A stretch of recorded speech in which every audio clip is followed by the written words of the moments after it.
Good day, everyone. I'm your chef Ben. And today, we are talking about food service industry. We all know people love to eat at restaurants. They like that because it is a way to spend time, and because eating is sort of pastime and a form of recreation. So, what is food service industry? It is defined in its broadest sense to mean all establishments where food is regularly served outside the home. Such establishments include formal restaurants, hotel or motel and department store dining rooms, coffee shops, family restaurants, specialty and ethnic restaurants, and fast food outlets.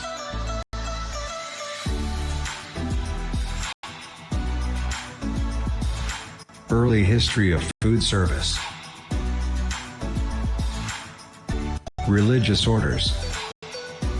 Royal and noble household.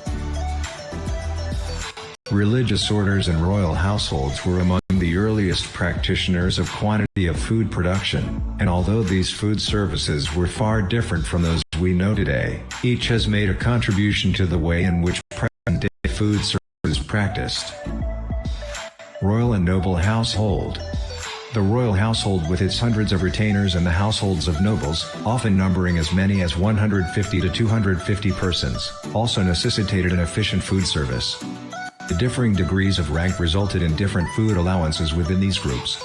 In providing for these various needs, strict cost accounting was necessary, and here, perhaps, marks the beginning of the present-day scientific food service cost accounting.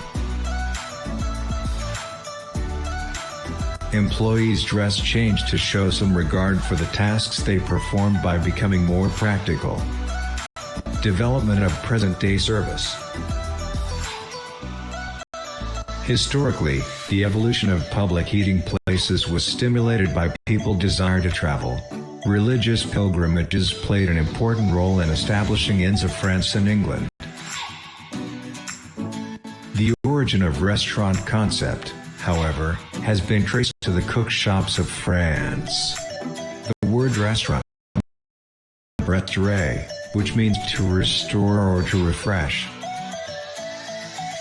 It is said that the earliest restaurants had this Latin inscription over their doorway. It says, "Venite ad me qui stomachole oretis et ego restaurabo vo." It means, "Come to me all whose stomachs cry out in anguish, and I shall restore you." On 1902, Automat was first opened in Philadelphia by Horn and Hardart. It is a fast food restaurant where simple foods and drinks are served by vending machines, and there is typically no wait staff. 1921. Pig Stand, America's first drive-in restaurant, opened by J.G. Kirby. Service at the barbecue-themed Pig Stand was provided by waitresses who jumped up on running boards of automobiles. And, on 1921 also, White Castle by Billy Ingram and Walter Anderson, pioneer of many fast food concepts still in use today, such as strict product consistency, unit cleanliness, coupon discounts, heat-resistant cartons, and folding paper napkins. 1920s to 1930s. John Williard Marriott and his future wife Alice opened a 9-seat root beer stand. 1933. Fine dining restaurants and deluxe supper clubs featuring live entertainment. 1934. Development of the soft ice cream machine by Thomas Scrivell, a compressor mechanic and test driver. Dairy Queen.